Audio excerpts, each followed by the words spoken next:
Todo mundo conhece a história de alguém que teve suas redes sociais hackeadas, alguém que perdeu seu Twitter, seu Facebook, seu Instagram.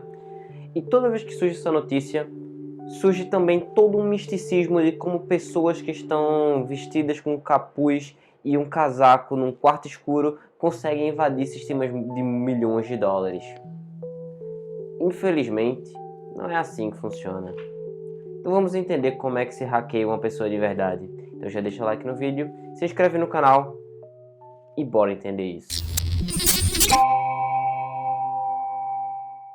Olá, meu nome é Caio Gomes e hoje eu estou aqui para te ensinar como é que se hackeia uma pessoa. Mas para a gente entender isso, a gente tem que entender primeiro como é que o sistema sabe que você é você. Sempre que a gente vai autenticar no serviço, a gente precisa digitar um login e uma senha para o sistema saber que a gente é a gente. Isso parte do princípio de que os sistemas eles precisam saber que você é você por uma forma de autenticação. A que a gente costuma utilizar é a que você prova que você é você, trazendo uma informação que só você sabe ou que só você deveria saber. Essa informação é a senha que você fornece para o serviço para ele poder validar que quem está colocando aquilo ali sabe e deveria poder acessar aquele serviço. Mas para o sistema poder validar esse tipo de coisa, ele precisa que você primeiro forneça sua senha no momento que você faz o seu cadastro. A partir daí, ele grava esse dado junto com o seu login num banco de dados. A forma como isso era feito antigamente, onde não existia muita preocupação com a segurança da informação na internet, era que as pessoas guardavam a senha no próprio banco de dados. Isso traz um conjunto de problemas, porque uma vez que você conseguiu acessar esse banco de dados, você consegue saber exatamente qual a senha do usuário. Então, se você receber um e-mail dizendo assim, sua senha mudou para o valor da sua senha, tome muito cuidado. Esse serviço ele está expondo sua senha a uma falha de segurança terrível. Então, se isso aconteceu com você, já modifique todas as suas senhas, porque isso é um grande problema. Mas então, se você não pode guardar a senha, como é que o sistema consegue validar que a senha que você digitou é a senha correta? A forma como o sistema faz isso é que ele guarda um número calculado a partir da sua senha. Esse número a gente chama de hash. Então, o que é feito é que, uma vez que você digite sua senha, o serviço ele vai calcular um hash, vai guardar esse hash. E quando ele precisar validar que você é você mesmo, ele vai pegar a senha que você digitou, transformar num novo hash e comparar com o que ele tem guardado. Se os dois baterem, significa que você digitou a senha correta. Vamos dar uma olhadinha aqui num exemplo. Se a gente coloca a senha, minha senha super secreta, e a gente passa ela por um algoritmo de hash, a gente vai ter esse resultado aqui. Esse resultado é o resultado dessa senha a partir do algoritmo SHA-256, que ele é um algoritmo que é amplamente utilizado. Uma coisa importante sobre hash é que ele é um procedimento não reversível. Então você consegue pegar uma senha e transformar num hash, mas você não consegue pegar um hash e transformar ele numa senha de volta. Isso é fundamental para que essa segurança seja garantida para você.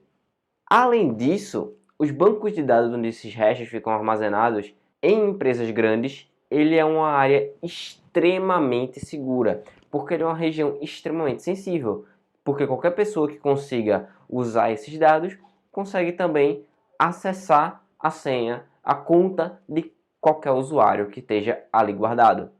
Então, esses sistemas gigantes, eles investem muito dinheiro em garantir o controle e o acesso para esses bancos de dados e impedir que qualquer pessoa consiga acessar eles. Mas, se esses bancos de dados são tão difíceis de se invadir, como é que alguém consegue acessar a sua conta sem que você permita? A ideia aqui, ela parte de um princípio. Em segurança da informação, a gente pode considerar que toda a cadeia de segurança ela é como se fosse uma corrente. E o que você procura numa corrente quando você quer quebrar ela? Você procura o elo mais fraco. O elo mais fraco nesse caso é você, usuário. Porque, veja bem, a empresa está gastando milhões de dólares com os melhores engenheiros do mundo para construir um sistema que seja seguro. O que acontece é que o usuário que está ali utilizando esse sistema extremamente seguro mal investiu 10 reais que sejam em garantir sua própria segurança. Então, esse usuário ele é extremamente suscetível a um problema de segurança em relação a todos os outros elos da cadeia. E esse problema de segurança que surge com o usuário é especialmente definido por três fatores principais. O primeiro deles é que os usuários utilizam senhas fracas. O segundo deles é que os usuários eles acabam utilizando a mesma senha em múltiplos serviços. E o terceiro deles é que os usuários acabam utilizando informações pessoais para montar suas senhas. Vamos entender exatamente por que cada uma dessas situações é um problema. A primeira das situações é o uso de senhas fracas. Uma senha fraca é uma senha que ela gera poucas possibilidades de tentativa. O que isso significa? Vamos imaginar que você tem uma senha alfanumérica, ou seja, ela aceita letras e números. Se a gente colocar aqui num gráfico a quantidade de possibilidades que uma pessoa precisaria tentar para quebrar sua senha utilizando um modelo chamado ataque de força bruta, a gente consegue visualizar que as senhas com poucos dígitos elas têm muito menos possibilidades do que as senhas com muitos dígitos. Esse crescimento ele é exponencial e acaba que a gente não consegue ver tudo direito no gráfico. Então vamos mudar a visualização e vamos tentar visualizar ele de forma logarítmica. Isso é só um jeito de fazer que o gráfico fique mais visível mesmo. Então, olha só o que a gente tem aqui. Se a gente começa a olhar para esse gráfico, a gente começa a ver que para 6 caracteres, a gente tem em torno de 1 bilhão de possibilidades para uma senha alfanumérica. Quando a gente chega ali pelos 10 caracteres, a gente já tem em torno de quadrilhões de possibilidades. O problema aqui é que as pessoas têm senhas pequenas e a gente está num mundo onde a capacidade computacional é muito grande. Eu fiz um programinha aqui onde a gente dá uma senha para ele e ele vai buscar em 6 dígitos qual a resposta àquela senha que a gente estava buscando e a gente consegue medir quanto tempo ele demora para encontrar usando um algoritmo de força bruta mais básico possível, que é tentar todas as possibilidades. Quando a gente roda, a gente consegue ver que esse programa que está aqui linkado, você consegue acessar o resultado, que é a senha que eu coloquei por lá, e que ele demorou em torno de 2 minutos mais ou menos para conseguir encontrar essa resposta. Esse processamento foi feito no meu computador pessoal. Significa que uma pessoa que esteja realmente disposta a buscar uma resposta de uma senha, consegue em alguns minutos com o computador pessoal encontrar a sua senha se ela for fraca. E quem estiver realmente disposto, consegue alugar um conjunto de computadores para poder fazer essa operação ainda mais rápido e encontrar em alguns poucos segundos senhas que vão até 10, 12 caracteres. Quando a gente olha para uma senha que ela possui todas as possibilidades e a gente coloca 15 caracteres nela, o espaço de busca ele sobe muito mais. Ele sai da ordem dos quadrilhões que a gente estava olhando para a ordem de 10 a 36. É um 1 seguido de 36 zeros. É muito zero. Isso torna basicamente impossível realizar esse tipo de ataque. Uma outra forma de se quebrar esse tipo de hash, mesmo ele sendo irreversível, é uma coisa chamada ataque de dicionário. Para strings maiores, que elas têm mais caracteres, existem ainda assim padrões de senhas que eles são muito comuns. Então o que a gente faz é que a gente pega esses números comuns e a gente quebra o hash dele a partir dessas possibilidades comuns. Como, por exemplo, essa lista de senhas aqui que estão entre as 50 senhas mais comuns do país. Dessa forma, se você utiliza uma senha forte, fica quase impossível você conseguir quebrar esse modelo de senha que você está utilizando de posse do hash. O segundo problema que a gente tem para esse tipo de situação é que as pessoas utilizam para vários serviços a mesma senha. Isso é um problema gigantesco, porque se você colocou uma senha fraca em um serviço que não é muito bem cuidado, como por exemplo o neopets.com ou qualquer outro site de cunho duvidoso que você está utilizando a mesma senha da sua rede social principal ou do seu banco, uma pessoa que consiga descobrir a sua senha nesse serviço pode utilizar essa mesma resposta para poder encontrar essa senha nos seus outros serviços. E não só a senha pode ser fraca, como por exemplo você pode ter um modelo de hash que seja mais antigo e consequentemente mais fraco. Por exemplo, SHA-1 é considerado hoje um modelo de hash que não é muito seguro, porque você consegue encontrar as senhas que você estava buscando ali muito rápido em relação ao poder computacional que a gente tem hoje.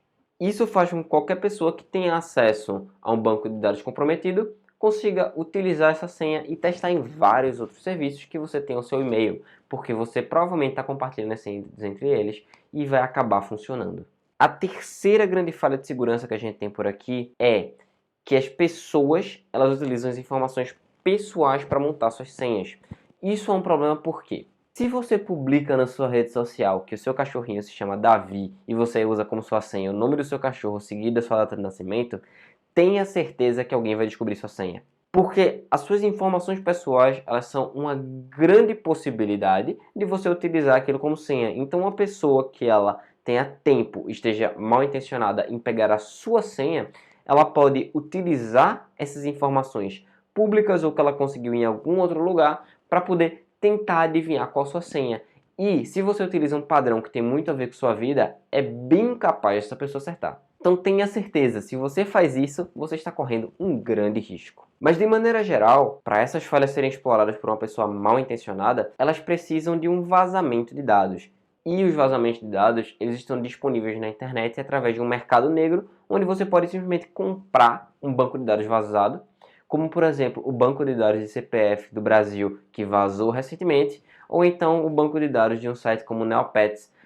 E aí você consegue utilizar essas informações para poder fazer esse tipo de ataque que a gente acabou de mencionar. E aí você consegue tomar controle sobre contas de diversos usuários.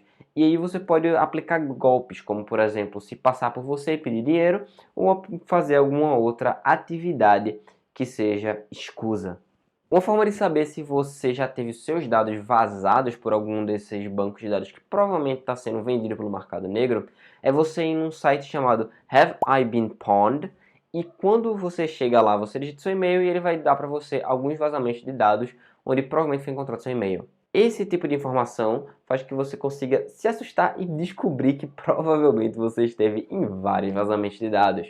Isso significa que as senhas que você utiliza, se elas são a mesma para diversos serviços, pode ter certeza que elas estão comprometidas. Então eu recomendo de verdade que você troque suas senhas. Mas como é que a galera consegue alimentar esse mercado negro de vazamento de dados? Bom, existem diversas técnicas e não vale a pena a gente entrar na tecnicidade de cada uma delas aqui. Se você quiser saber um pouco mais na tecnicidade como essas invasões funcionam, você pode acessar o canal do Gabriel Pato, que ele deve trazer mais informações para você. O outro tipo de vazamento, além dos de bancos de dados que falam sobre os erros 1 e 2, eles são sobre informações pessoais. Se eu consigo descobrir, por exemplo, o nome do seu namorado, do seu cachorro, da sua mãe, da sua avó, eu consigo fazer um programinha que ele consegue ir com um robô testando em vários sites, não só as senhas que eu tenho nos bancos de dados, mas combinações dessas informações que eu acabei encontrando num desses vazamentos sobre você, e isso vai me trazer diversas informações sobre a possibilidade de senha, e eu posso acabar acertando sua senha, testando assim, fazendo essas misturas de informações de pessoas próximas. Além dos vazamentos de dados clássicos, existe uma outra forma de você conseguir essas informações diretamente da pessoa ou de pessoas próximas a ela. Essas formas de você buscar o vazamento, elas são chamadas de engenharia social. Ela é extremamente baseada na ideia de que todo dia, um otário e um esperto saem de casa. Quando eles se encontram, sai um negócio. Mas brincadeiras à parte, a gente consegue ver que as técnicas de engenharia sociais elas são extremamente eficientes e elas servem para conseguir informações utilizando de coisas como a boa vontade humana. Eu vou deixar aqui linkado um vídeo que mostra sobre um grupo hacker que utiliza engenharia social para conseguir a senha de um jornalista que está entrevistando eles, basicamente ligando para a operadora do cara e se passando por uma esposa do cara que estaria com problemas com os filhos que ele tem e não está conseguindo acessar o perfil porque o pirraia está chorando do lado dela. Se você quiser testar o quanto é fácil você conseguir fazer um esquema de engenharia social, algum dia numa roda de amigos seus, você solta alguma frase como, por exemplo, você sabia que as senhas mais comuns do país são a combinação do nome dos seus pais com a data de nascimento? Você vai ficar surpreso com como as pessoas começam a falar, como elas construíram a senha delas para você. E isso dá indiretamente para você a senha daquela pessoa. Tenha certeza que todos, incluindo eu e você, já caímos algum dia em um ataque de engenharia social ou vamos cair. Afinal, é aquela grande máxima, não é uma questão de se, é uma questão de quando. Se a gente sabe que a gente vai ter nossos dados vazados, nossas senhas vazadas, como é que a gente pode se precaver e se proteger de uma perda possível de senhas, de uma perda possível de dinheiro, ou que a gente acabe sendo hackeado por alguma pessoa que está mal intencionada ali, querendo tirar alguma coisa da gente? Existe um conjunto de técnicas e regras que a gente tem que seguir para a gente poder estar um pouco mais protegido nesse universo digital. A primeira regra que a gente tem que seguir é, em hipótese alguma, dê sua senha para alguém. Não importa se é um amigo seu, uma familiar, alguma pessoa que você conhece, jamais dê sua senha de nenhum serviço para essa pessoa. Em hipótese alguma, seja falando, seja escrevendo, seja anotando. Não dê sua senha. Isso vale também para códigos de ativação, códigos de segurança, códigos de autenticação, como o código de autenticação do WhatsApp ou SMS que chega para você. A segunda regra que a gente tem aqui é ative a autenticação de 2 fatores para os seus dispositivos. Como a gente sabe, o modelo de autenticação de login e senha, ele parte da premissa de que você é a única pessoa que sabe de algo. O problema é que se alguém descobrir aquilo, aquela pessoa vai saber e vai poder se passar por você. Então você precisa de um segundo fator de autenticação. O segundo fator de autenticação mais comum é algo que você tem. Então esse algo que você tem vai ser o seu celular ou acesso ao seu e-mail. Então eles vão mandar para você uma mensagem trazendo um código para você provar que você tem aquele dispositivo com você e conseguir digitar para o site de volta a informação que ele está solicitando. Isso pode ser de um meio digital também, como o Google Authenticator ou alguma outra forma de validação de que você tem o seu dispositivo. Já a terceira regra que a gente tem aqui para poder se precaver desse tipo de problema é nunca, jamais, em hipótese alguma, compartilhe a mesma senha entre os seus serviços. Isso vai evitar que um possível vazamento em algum site antigo como o neopets.com ou então o Tumblr, que acabou vazando em algum momento, afetem você. Então, esse serviço que tenha vazado vai ser o único local onde você vai ser afetado se você tem senhas que são diferentes para cada serviço. Isso deixa você muito mais protegido. Um adendo que surge aqui é que você sempre deve utilizar senhas fortes nos seus diversos serviços, preferencialmente com um gerenciador de senhas, porque ele vai gerar para você uma senha forte que você não precisa lembrar. Você vai poder modificar essa senha com certa frequência, que é uma coisa importante também, porque caso tenha havido um vazamento recente, você modificando sua senha, uma pessoa não vai conseguir utilizar aquele vazamento. O problema que surge daí é que a senha do seu gerenciador de senhas precisa ser guardada 7 chaves e se alguém conseguir ela, vai conseguir a senha de todos os outros serviços. Então, uma recomendação para o uso de gerenciador de senhas é que você adicione um padrão ou então alguma palavra, algo do tipo, em cada uma das senhas do seu gerenciador. Deixe ele gerar alguma senha alfanumérica com vários caracteres especiais que é impossível de o ser humano ler, mas que você não precisa lembrar, e adicione alguma palavra, algum modelo, alguma coisa assim que não vai estar guardado no seu gerenciador de senhas e que é necessário prestar o serviço. Dessa forma, a pessoa que está tentando encontrar e acessar aquele registro não vai conseguir, mesmo que você esteja fazendo aquilo ali.